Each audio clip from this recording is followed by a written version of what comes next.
jamais mangé de rôti de porc chez ma mère, évidemment. Elle ne mangeait pas d'huîtres, mais par contre, bon, elle faisait des endives au jambon, voilà, et elle faisait en entrée des pamplemousses aux crevettes. Hein. Bon, tout ça, c'est pas très cachère. Et sans compter le steak au poivre et à la crème, qui l'est encore moins. Bon, et alors j'ai remarqué une chose. Alors il y a des recettes écrites de l'écriture de ma mère, que je reconnais évidemment. Et alors il y a des recettes qui viennent de ses sœurs, par exemple, ou parfois même de cousines, parfois assez lointaines. Hein. Il y a parfois plusieurs, 4-5 versions d'un même plat, avec des différences subtiles. Bon, je ne les ai pas tous essayés non plus, mais c'est vrai que bon, le tsemutkur, par exemple, voilà, c'est ce qu'on mange le soir de Yom Kippour, ouais, par exemple. Et ça m'a rappelé qu'il y avait toujours une dispute entre dans la famille avec la femme du jeune frère de ma mère, chez qui on faisait la fin du Kippour, hein, et parce que la belle-mère faisait des tsemutkur qui étaient assez humides et mous, quoi. Et donc ma mère était toujours très fière parce que les gens préféraient en général le sien, qui est un peu comme un gâteau sec, quoi. Bon, et c'est vrai que quand je le fais, il est plutôt du côté... Ça veut dire que maintenant tu t'es approprié ce livre de recettes. Mais ça fait longtemps, hein. Oui. C'est pas... Bon, moi, j'ai jamais rompu avec ça. Hein. Quand elle est décédée, j'ai récupéré Non, je l'avais même avant son décès, en fait. Et même mes enfants aussi, d'ailleurs, s'y intéressent de temps à autre. Et bon, la choucroute à la juive. Il y a même des recettes que j'ai pas fait. Par exemple, le moy, hein, le coudois farci, ou le kugel au pruneau. Pour ça, j'ai pas osé le faire, hein, parce qu'en plus, il faut de la graisse de bœuf. Enfin bon, voilà. Donc, merci beaucoup pour ton bouquin. Merci beaucoup.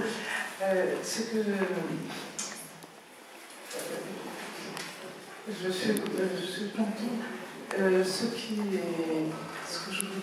sur quoi je voulais insister, c'est les grandes mutations, les grandes transformations même du judaïsme. C'est-à-dire ce type de carnet de recettes m'a été donné du bout des doigts par les amis en disant c'est le carnet de recettes de ma mère, de ma belle-mère, mais c'est inutilisable. Et d'un air de dire ça me fait presque honte. Alors ça m'a interrogée aussi beaucoup, parce que pourquoi ces femmes qui sont des femmes pratiquantes, respectueuses de la cacheroute actuellement, considèrent que ces carnets sont presque de type illégitime. Et ça voulait dire pour moi qu'elle refusait un peu l'héritage et l'histoire de leurs parents ou leurs grands-parents. Or, le judaïsme s'est transformé. On est passé d'un monde israélite, mais je ne vais pas développer, à un monde après les années de guerre très différent, où il y a eu une réappropriation pour certaines familles des rites. Il y a eu un retour vers l'étude beaucoup plus assidue. Il y a eu une espèce de retour à un judaïsme, quelquefois un judaïsme, je dirais, presque forcené, assez peu ouvert vers les autres. C'est ce que je déplore. Et à travers ce carnet de recettes, ce que je voudrais exprimer, c'est à quel point il est important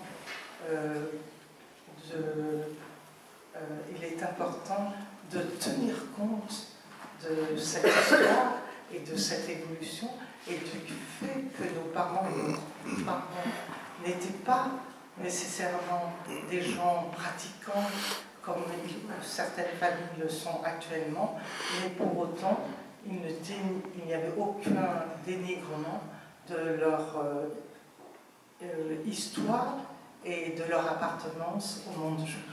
Donc on peut très bien être juif sans respecter, pour ainsi dire, la cacheroute et avoir un carnet de recettes qui tienne compte d'un environnement qui est totalement différent.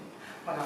Et pour moi, c'était une vraie leçon de vie que nous donnent ces familles, nos familles, parce qu'elles ont traversé 3 guerres, elles ont été déterminées, pour reprendre tes mots, vaillantes, elles ont vécu quand même des horreurs, l'extermination, les cages, la disparition de leurs proches, et elles ont tenu bon, et elles ont gardé ce désir de vie que représentent ces nourritures et de nourrir les autres. Merci. Si vous avez d'autres questions. Alors.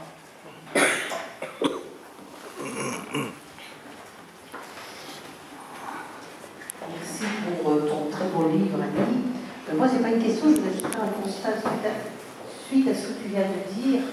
Le livre des carnets de recettes de nos mères ou grands-mères, ce qui est très intéressant, c'est qu'au moment surtout des pages vives, elle précisait c'est la recette de Madame Lévy Yvonne de Brumac, c'est la recette de Madame de Struth, c'est la recette de Madame de Felsbourg. Enfin, on est en train de vider un appartement et ça nous a frappé de voir justement les échanges de recettes. Il n'y avait pas Internet, mais ils échangeaient des recettes et comme on vient de dire, la même recette, selon le Trockenörkeuren, il était épais, il était plat, plus dur, mais elles s'échangeaient également, et surtout à certains moments de l'année, au moment du Pessah, où là je crois qu'elles communiquaient entre elles. Alors Brigitte, tu soulèves vraiment une question qui me paraît très importante, que j'essaie de traiter, c'est non seulement l'échange,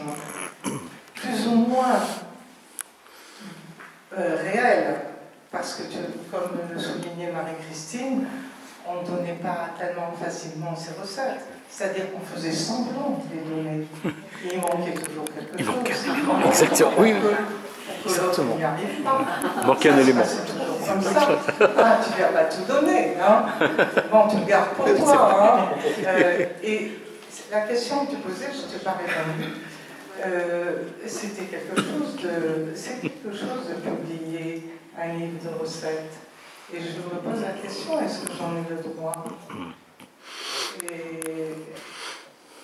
Eh bien, j'ai pris ce droit-là. Et est-ce que tu as tout mis dans les recettes?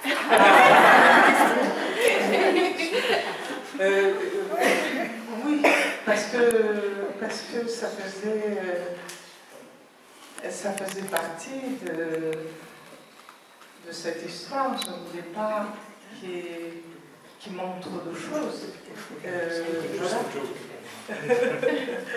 Mais voilà, c'est ce que je veux dire, c'est que ça pose aussi la question des circulations. Et ces recettes circulent. Et on voit bien qu'il y a des influences. Alors il y a bien sûr des influences d'un groupe à l'autre, mais il y a des influences, il y a des tartes, il y a des cheesecakes qui viennent d'Europe de l'Est, qu'on va retrouver aux États-Unis dans les délicatessen, que j'ai retrouvé également à la Nouvelle-Orléans. J'ai consulté, j'ai demandé à une cousine qui vivait dont la famille vivait depuis 4 générations à la Nouvelle-Orléans. J'ai trouvé des recettes de lapin et des recettes de tsélécure et des recettes de tarte au fromage.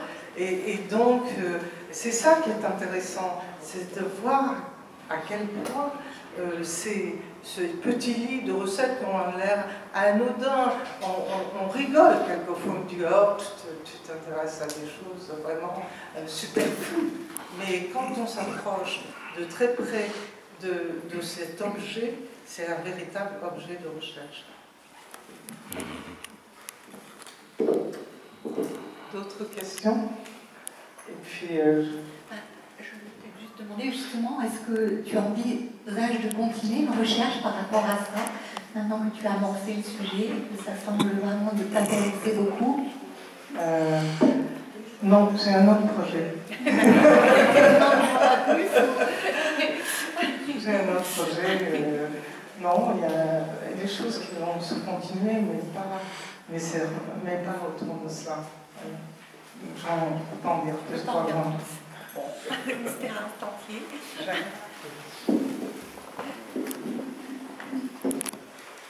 Annie, je n'ai pas encore lu ton livre, mais je voudrais dire ceci, c'est que moi j'ai vu les titres et c'était Exode. Et je trouve qu'il est extraordinaire de penser qu'il y a quelque chose de paradoxal dans ce qu'on transporte avec soi dans l'exode. Alors tu parlais de transmission, mais dans un exode, d'une manière générale, il y a une espèce de panique. Et justement, là, on a l'impression que on emporte les choses primordiales néanmoins.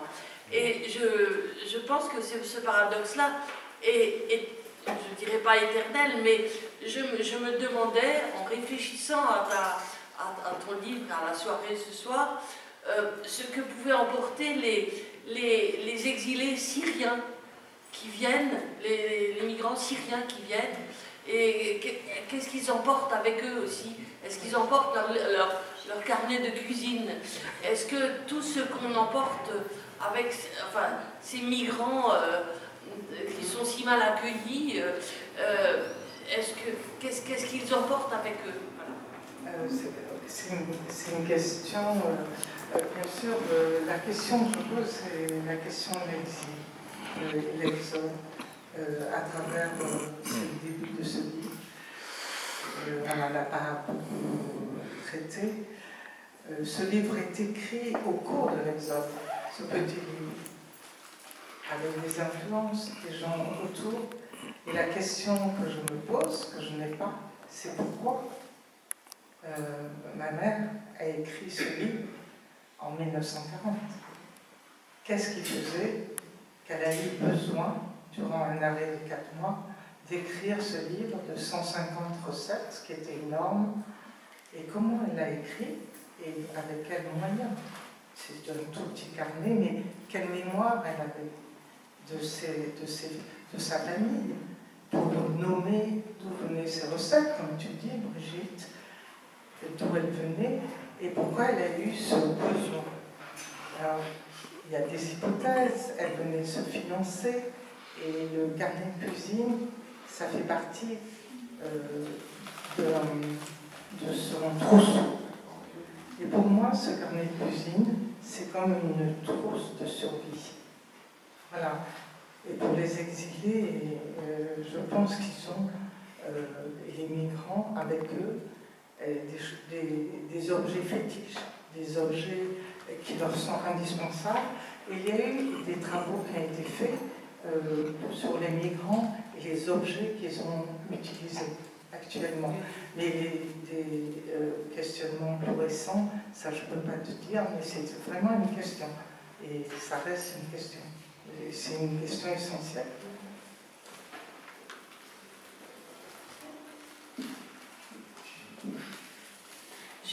J'ai une autre question, mais je n'ai pas entendu le début. Tu peux toujours poser la question, je ne sais pas si tu auras la réponse. Oui, tout à l'heure tu parlais de cuisine avec des accommodements, disons, selon les entourages et les possibilités.